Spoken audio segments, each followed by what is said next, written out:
नमस्कार, मैं डॉक्टर अर्चना जोशी, सह आचार्य ड्राइंग एंड पेंटिंग। प्रिय विद्यार्थियों, जैसा कि आपको विदित है, इन दिनों हम अजंता की चित्रकला के बारे में चर्चा कर रहे हैं। अजंता की चित्रकला भाग 5 यानी कि इस कक्षा में हम अजंता की गुफाओं में बने चित्रों हेतु उपयोग में लिए गए रंगों के बारे में और तकनीक के बारे में चर्चा करेंगे और चर्चा करेंगे अजंता की गुफाओं में स्थित चित्रों के बारे में। अजंता की इन गुफाओं की सतह, जो कि प्राकृतिक रूप से उबड़ खाबड़ रही होगी, को समतल बनाने के लिए अजंता के चित्रों ने उसे विशेष प्रकार के प्लास्टर से युक्त किया था।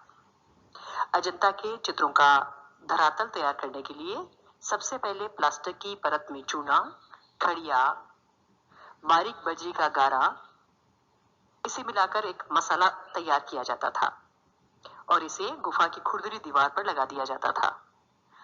गारे को कई दिन तक अलसी के पानी में भिगोकर फूलने दिया जाता था। इसमें उड़द की दाल का पानी भी डाला जाता था। कभी कभी विशेष रूप से छत के गारे में धान की भूसी भी मिला दी जाती थी। प्लास्टर की पहली तह 1.25 इंच से लेकर 1 इंच तक मोटी होती थी। इसके ऊपर अंडे के छिलके की मोटाई के बराबर सफेद प्लास्टर का लेप चढ़ा दिया जाता था। इस प्लास्टर का लेप स्तंभों, पत्थर तथा उरेहे हुए आलेखनों तथा मूर्तियों आदि पर भी किया जाता था, परंतु अधिक बारीकी से कटी हुई मूर्तियां आदि में इस प्लास्टर का प्रयोग नहीं है, बल्कि मिट्टी के प्लास्टर का प्रयोग किया गया है। इस प्रकार प्रत्येक गुफा प्लास्टर से ओपी जाती थी और तत्पश्चात समतल धरातल पर चित्र बनाए जाते थे। एक बार जब ये धरातल तैयार हो जाता था तो उसके ऊपर चित्रकारी आरंभ की जाती थी। इस संदर्भ में अलग अलग विद्वानों का अलग अलग मत है। श्रीमान हेवल का मत है कि अजंता के चित्र पूर्ण हो जाने पर जब सूख जाते थे तो चित्र में अत्यधिक प्रकाश को उभारने के लिए टेम्परा सफेद मिश्रित गाढ़े रंग का प्रयोग किया जाता था। लेडी हरंगिम के अनुसार सफेद प्लास्टर का पूर्ण विवरण सहित लाल रेखांकन करने के पश्चात एक ही पतले गंदे हरे रंग या टेरावर्ट रंग से कहीं कहीं लाल रंग का झलकता छोड़कर बल या तान लगा दिए जाते थे। इस प्रकार स्थानीय रंग लगाए जाते थे। बाद में काले या भूरे रंगों से निश्चित सीमा रेखाएं बना दी जाती थी, परंतु बाद में आवश्यकता के अनुसार छाया का भी प्रयोग किया जाता था। गोलाई लाने के लिए यथार्थ छाया तथा प्रकाश का प्रयोग नहीं किया जाता था, परंतु विरोधी स्थानीय रंगों या काले सफेद रंगों के प्रयोग द्वारा आकृति को निश्चित रूप प्रदान किया जाता था। परंतु ग्रिफिथ्स महोदय के चित्रों में के अनुसार चित्र के रेखांकन में केवल लाल रंग का प्रयोग ही किया जाता था और उसी के द्वारा रेखांकन करने की पद्धति का वर्णन किया गया है। चित्र में आवश्यकता अनुसार छाया का प्रयोग किया जाता था, जैसे टुड्डी के नीचे गहरे रंग का बहुधा वाश लगा दिया जाता था और इस प्रकार गोलाई को उभारा जाता था। अब बात करते हैं अजंता के चित्रों में प्रयुक्त हुए रंगों के बारे में। जैसा कि अभी हमने पढ़ा कि अजंता के इन गुफाओं पर चित्र बनाने से पहले जो धरातल बना उसमें चूने का विशेष प्रयोग किया गया। तो अब अजंता के चित्रकारों ने कुछ गिने चुने खनिज रंगों का ही प्रयोग किया ताकि वे चूने के जो क्षारात्मक प्रभाव है उससे अपने अस्तित्व को बचा सके। अर्थात वही गिने चुने रंग प्रयोग में लाए गए हैं जो चूने के प्रयोग से खराब न हो। अजंता तथा बाघ में जिन रंगों का स्वतंत्र रूप से प्रयोग किया गया है उनमें सफेद, लाल, पीले तथा विभिन्न भूरे रंगों का प्रयोग प्रमुख है। इसके अतिरिक्त एक गंदे हरे और नीले, जिसे लेपिस लाजुली कहा जाता है, रंगों का प्रयोग है। सफेद रंग प्राय अपारदर्शी है और चूने या खड़िया से बनाया गया है। लाल तथा भूरे रंग लोहे के खनिज से बने हैं।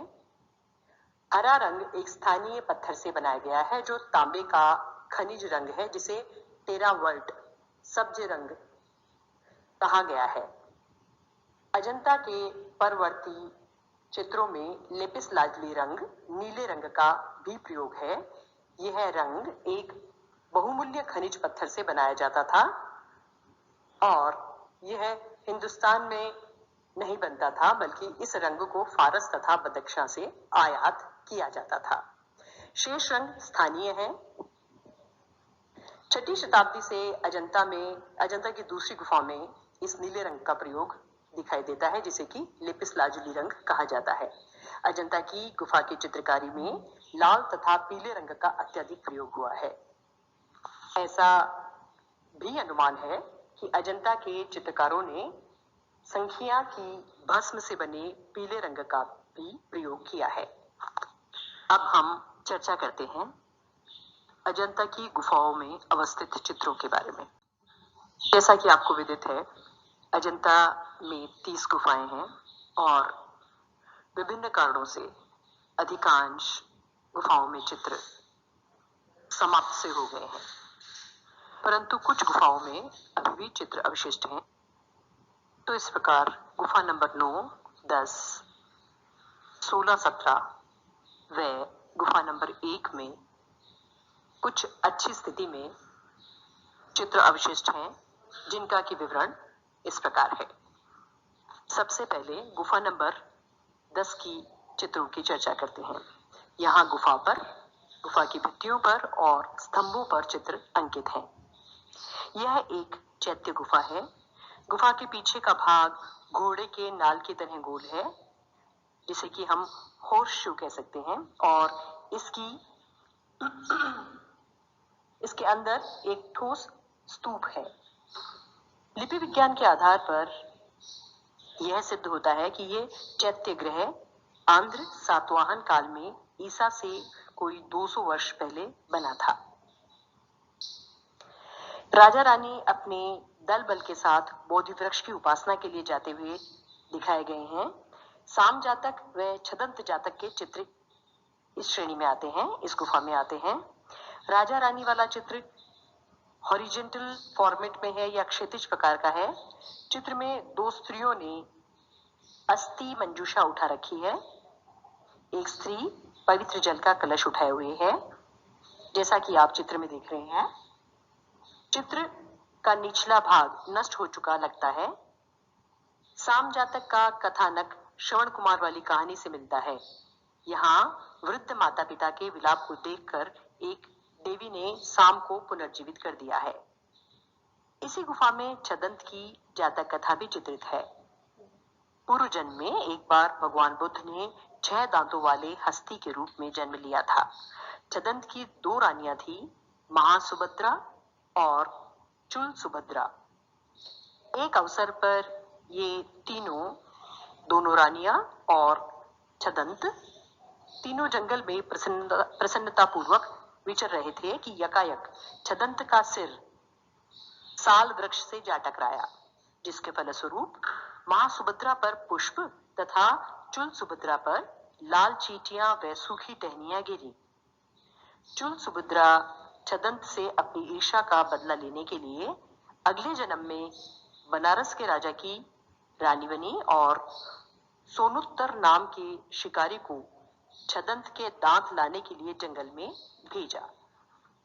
दांत लेकर सोनुत्तर जब रानी के समक्ष उपस्थित हुआ तो पूर्व जन्म के पति छदंत के प्रति रानी का मोह उमड़ाया और विलाप करते हुए उसने अपने प्राण त्याग दिए। तो इस कथा का इस तरह से चित्रण किया गया है, इस तरह से अंकन किया गया है कि यह कहानी बिल्कुल बिना किसी स्क्रिप्ट के भी जीवंत सी होती नजर आती है। और अब चर्चा करते हैं गुफा नंबर 9 के चित्रों की। गुफा नंबर 9 यह भी एक चैत्य गृह है और यहाँ भी एक ठोस हर्मिक वाला यानी 3 छतरी की शीर्ष वाला पाषाण स्तूप है। यह चैत्य ईसा से लगभग 100 वर्ष पूर्व बना था। इस गुफा में स्तूप उपासना वाला प्रसिद्ध चित्र है। इस चित्र में उपासकों के दल को स्तूप मंदिर के द्वार में प्रवेश करते हुए चित्रित किया गया है।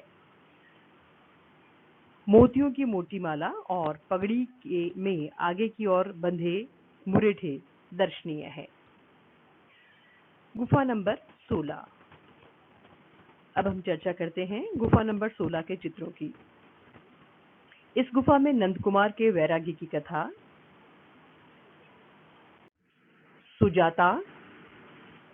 सुजाता प्रकरण, माया का स्वप्न व हस्ती जातक कुछ मुख्य चित्र हैं। नंद कुमार बुद्ध के चचेरे भाई थे। भगवान बुद्ध के प्रयत्नों पर भी उन्हें धर्मासक्ति नहीं हुई, क्योंकि रोमांच पुलकित नंद स्त्री के मोह श्रृंगार में लीन रहते थे। लेकिन जब भिक्षुओं ने उनकी खिल्ली उड़ाई तो उन्हें सच्चा वैराग्य हो गया। इस कहानी को एक विस्तृत भित्ति खंड पर कई टुकड़ों में तैयार किया गया है।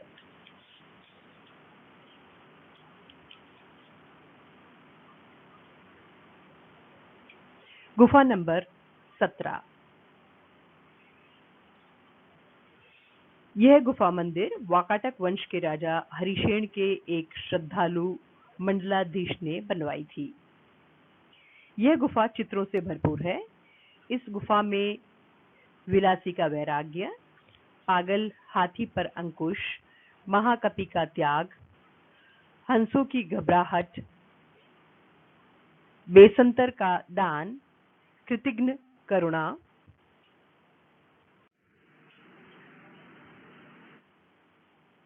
नरभक्षी सौदास, मत्स्य जातक, मातृभक्ति हस्ती, हंस जातक, यशोदा से भिक्षा, शिकारियों का अंगभंग, भगवान बुद्ध के जीवन के अनेक चित्र और युगल प्रेमियों के स्फुट चित्र बने हैं। इस गुफा का सबसे महत्वपूर्ण चित्र माता पुत्र का चित्र माना जाता है। चित्र की विषय वस्तु बड़ी गंभीर है। बुद्ध वैराग्य के पश्चात भिक्षा मांगने के लिए यशोधरा के द्वार पर आते हैं और यशोधरा के पास उन्हें देने के लिए यूं तो कुछ भी नहीं, लेकिन यशोधरा अपनी सबसे कीमती वस्तु अपने पुत्र राहुल को उन्हें भेंट करती है। चित्रकार ने भगवान बुद्ध के मुख पर व्याप्त आध्यात्मिकता, राहुल के मुख पर अबोधता और यशोधरा के नेत्रों में श्रद्धा युक्त आत्मत्याग का भाव सही ढंग से उतारा है। विश्व कल्याणकारी भगवान बुद्ध के रूप को वृहद आकार में बनाया गया है तथा यशोधरा व राहुल के चित्र को लघु आकार में बनाया है। गुफा नंबर 1। यह गुफा मंदिर 475 से 500 ईस्वी के मध्य बना है और इसमें चित्रण कार्य 6ठी शताब्दी में हुआ है। इस गुफा की एक पाषाण उकेरी में एक मृग मुख से 4 मृग धड़ों को विशेषता के साथ संयोजित किया गया है। यहाँ के प्रमुख चित्रों में पद्मपाणि बोधिसत्व, मारविजय, शिवी जातक, नागराज शंखपाल, श्रावस्ती का चमत्कार, महाजनक का वैराग्य, चींटियों के पहाड़ पर सांप की तपस्या और चालुक्य राजा पुलकेशिन द्वितीय के दरबार में ईरानी राजदूत बैलों की लड़ाई तथा छत में कमल व हंसों के अलंकरण व प्रेमी युगलों के अप्रतिम चित्र हैं। पद्मपाणि बोधिसत्व इस गुफा का सबसे विशेष चित्र है, जो बड़ा ही मर्मस्पर्शी और कलात्मक है। चित्र संयोजन में केंद्रीयता का नियम का पालन किया गया है। बोधिसत्व की विशाल आकृति के चारों ओर अनेक आकृतियां बनी है। यशोधरा, बंदर, वृक्ष आदि का अंकन बहुत सुंदर किया गया है। इस गुफा का एक अन्य प्रसिद्ध चित्र मार विजय है। भगवान बुद्ध सांसारिक दुखों को दूर करने के लिए भूमि को साक्षी बनाकर वज्रासन में लीन बैठे हैं, लेकिन कामदेव अपने दल बल के प्रभाव से बुद्ध को मार्ग विचलित करना चाहते हैं। यथार्थ में इस चित्र में भगवान बुद्ध की मनोवैज्ञानिक छवि का दृश्य रूप प्रस्तुत किया गया है। गुफा नंबर 2।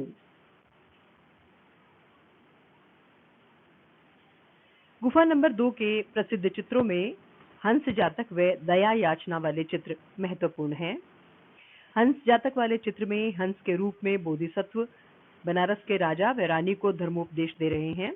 हंस रूप बोधिसत्व को बनारस की रानी खेमा ने पकड़वा कर मंगवाया और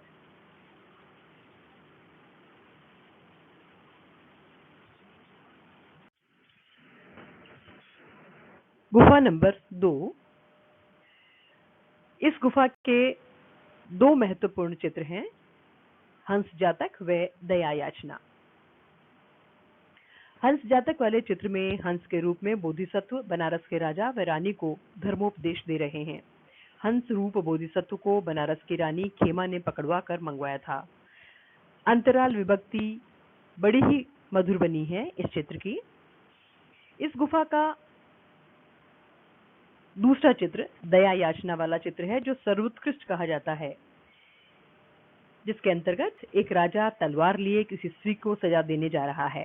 स्त्री उनके पैरों में पड़ी क्षमा की भीख मांग रही है। स्त्री की देह यष्टि में मृत्यु की पदचाप स्पष्ट सुनाई देती है और संपूर्ण शरीर की आकृति व रेखा प्रवाह ऐसा बना है जैसे वह स्वयं अपने को भूमि में आत्मसात कर देना चाहती है। आसपास बैठे राजदरबारी भी राजा के क्रोध से भयभीत हैं। लगता है ये राजा और कोई नहीं, अजात शत्रु है, जो उस नर्तकी को मृत्युदंड देने को आतुर तलवार लिए बैठा है। ये नर्तकी भी और कोई नहीं बल्कि ये नर्तकी है जिसे तथागत को उनके मार्ग से विचलित करने के उद्देश्य से अजात शत्रु ने भेजा था।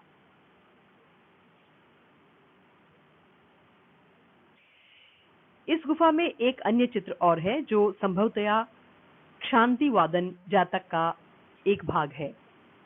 इसमें काशीराज के रनिवास की स्त्रियां बोधिसत्व के आश्रम में उपदेश सुनने आई हैं।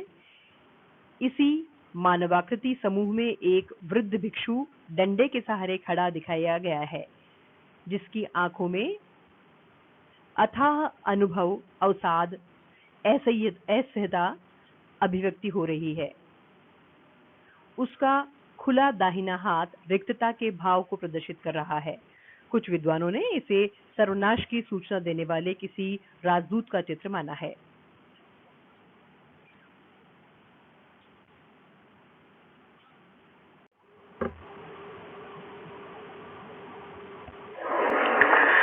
तो इस प्रकार हमने अजंता की चित्रकला के 5 भागों में अजंता के लगभग सभी पहलुओं पर संवाद करने का प्रयास किया है।